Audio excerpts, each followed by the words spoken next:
Hello, 8th standard student. Today we are going to solve the practice set of lesson number 7.2. Question number 1. The information about the numbers of workers and the number of days to complete the work is given in the following this table. Complete the table. Means the information is given number of workers and the number of days required to complete the work. So here some information is given. 30 workers can do this work in a 6 day. Then 20 workers do the work in a 9 days. And then find out the number of workers required for the same work will be done in a 12 days. Then if the 10 workers are worked, then how many days required? And for 36 days, how many workers are required? So by observing this table, we are taking the solutions. Firstly, we decide it is a direct variation or the indirect variation. Therefore, we firstly here what will be given? Let the number of workers. We will denote the number of workers by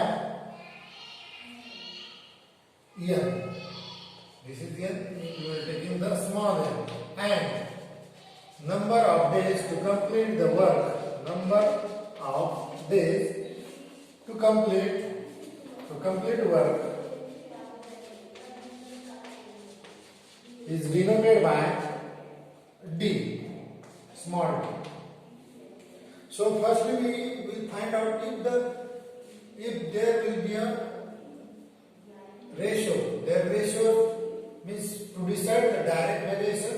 If the ratios are the same for direct variation, means we are finding out the direct variation of the inverse variation. So here ratio is important. We are taking the ratio of a number of worker n upon d, means 30 upon 6, that is 5, and again 20 upon 9. So we can't get, this is a 9 to the 18, 2 remain, again 9 to the 18, means this way. This is not a constant. This is not a constant number. So this example is not of a direct variation. If it is not a direct variation, surely it is a inverse variation. So this is an example of an inverse variation. In an inverse variation, not a division, but the multiplication. The multiplication of a number means number of workers into days, that is a 30 into 6, it is equal to 180. And the second, if we take then 20 into 9, it is also 180, means it is a constant. So our given variation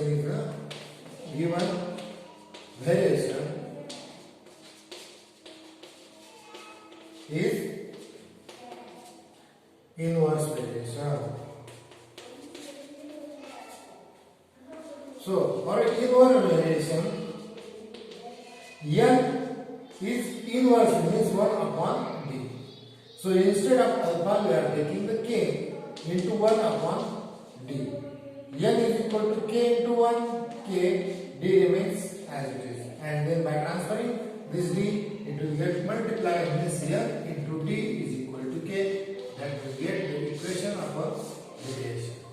So we also find out the value of a k. N into d, that is the value of a k.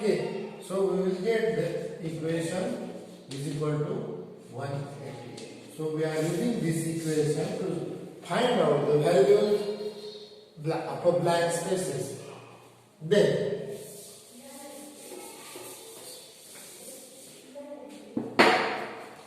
we are putting the values. Our solution is going on. N into D is equal to 180. So firstly, these are two solved examples, but this is not solved. So for that, what is the number of workers? Means N is not given and D are given as 12. So by putting the value N remains as it is, D's value is 12 is equal to 180. Therefore 12 goes on. This is multiplication. Here, if same it is on the right hand side or divide on both sides by 12, we will get N is equal to, by dividation, N is equal to 15. So we fill this blank as a 15. Then next,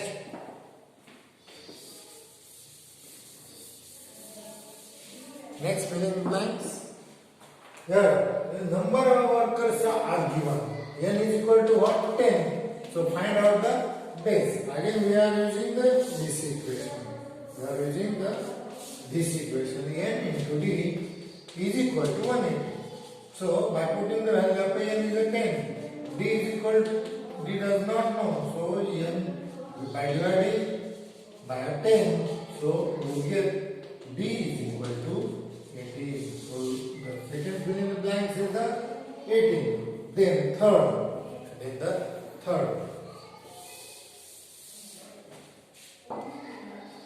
Here is the N is equal to, we does not know, and D is equal to 36. So again by using the equation ND is equal to 180. So N value we does not know. This is 36 into this 36 divides to 180. We will get the value of N is equal to 5.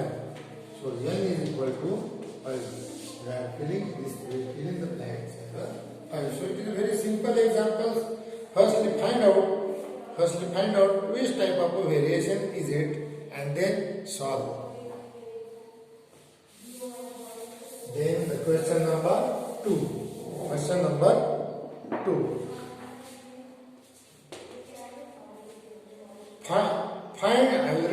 Find the constant of a variation, is the K, and write the equation of a variation.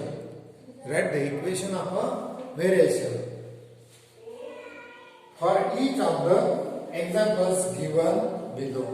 In the question 2, we are only find out the value of K. So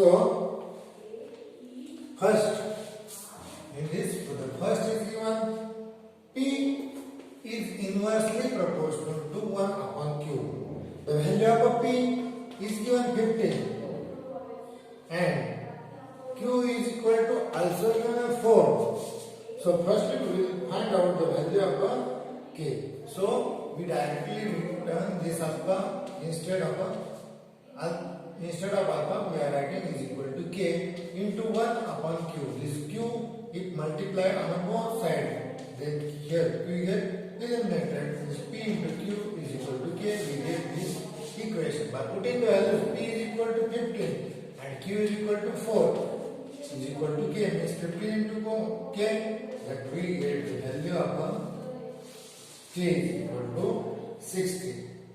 So the equation is what? PQ into P into Q, value of K is what? 60. It is the equation. Like this, we are solving the another sums. The second is given Z is inversely proportional to 1 upon W. Z is given 2.5 and W is given 2.4, 24. So again, instead of alpha, we are writing the K into 1 upon W. So Z is equal to K into 1, K upon W. Multiplying by W, we will get Z into W is equal to K. By putting the value, Z's value is what? 2.5 into W is 24 is equal to K. So by multiplication, we get the value of K is equal to 60. The value of K is equal to again the 60 multiplication of the both. K is equal to 60. So the equation is equal to Z into W is equal to 60. You get the constant of variation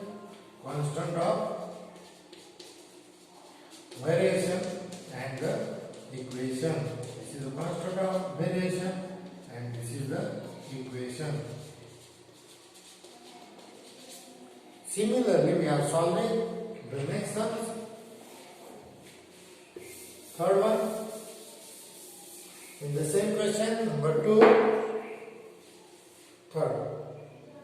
S is inversely proportional to 1 upon t square. Value of S is given 4 and t value is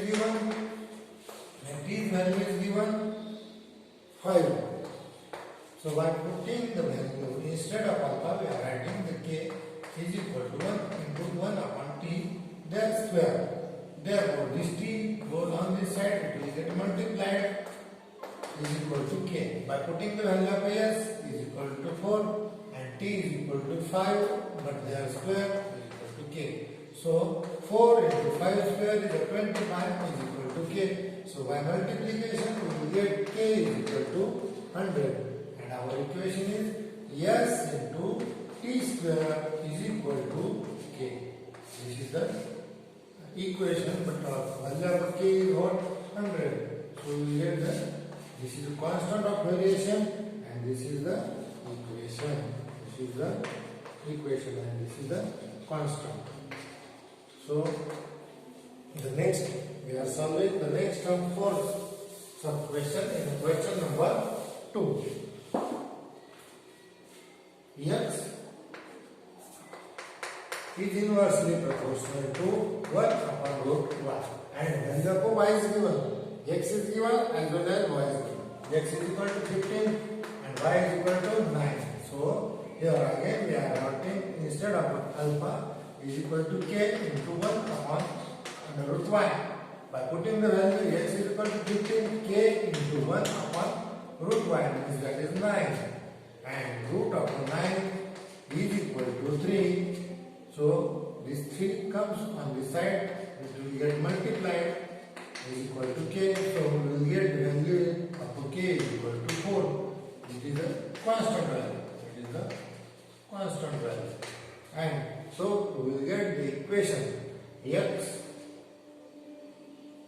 into root y or x into root y is equal to k means that is a 40. So we solve the given sum.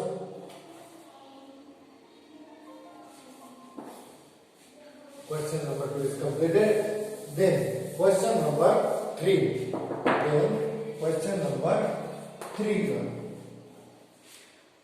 The boxes are filled with apples.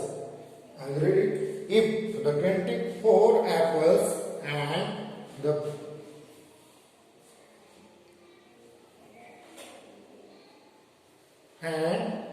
if 24 apples are put in a box, then 27 boxes are needed. If the 36 apples are filled in a box, how many boxes is needed? So to solve this question number 3, firstly what will be given in the given sum? We are writing in the solution. Directly we are writing the solution. Again I am writing, let the number of apples, means the apples in a box. The number of apple is a x and boxes are the y. Number of apples. Here we consider number of apples in a box is considered as x and number of boxes is considered as the y. By considering it x and y, then we are finding if it is a direct variation or the inverse. More the number of apples in a box, less is the number. More the number of apples, suppose in a box, if we increase the apples, then what will happen? If more number of apples in a box, less is the number of boxes.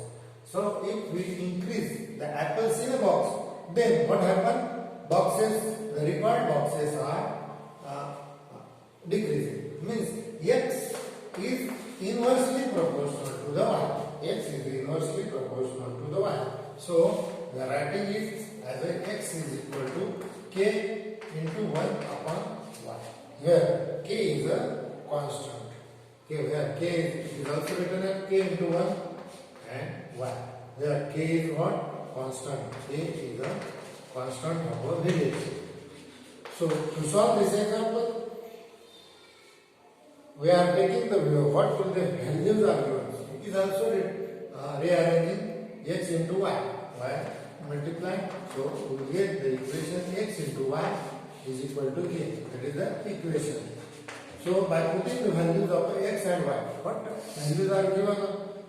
In an example, the boxes are filled with apples. If the 24 apples are put in a box, means how many x value? We consider apple as a 24. Then y's value, how many? Then 27 boxes needed. Means y is equal to what? 27. Means in the given information, first part, we are taking x as a 24 and y is equal to 27 by putting the values in the equation x y is equal to k, x is equal to 24, y is equal to 27 is equal to k. So we get the value of k by multiplication.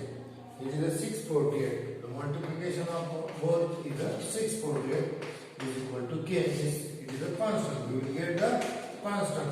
By this constant, we are rearranging the equation. So x into y is equal to k, means it is a 648. This is our equation. By this equation, we are putting the values. We are putting the values in this equation. So in the second part of the example, given that if 36 apples are filled in a box, if apples are increased, then how many boxes are needed? Means apple is equal to x. It is a 36. We do not know the how many boxes, means y. So by using this equation, x into y is equal to 648. By putting the value, that is 36 into y is equal to 648. Then y is equal to 648 upon 36. So by dividing it, we will get the value of boxes is equal to 18. Is equal to, by dividing it, we will get the division is 18. So value of y is equal to 18. Therefore, boxes required when the apples are 36 is 18. That is our answer. So we solve the question number 3. Then question number 4, 5, 6. We will solve in the next term. Thank you.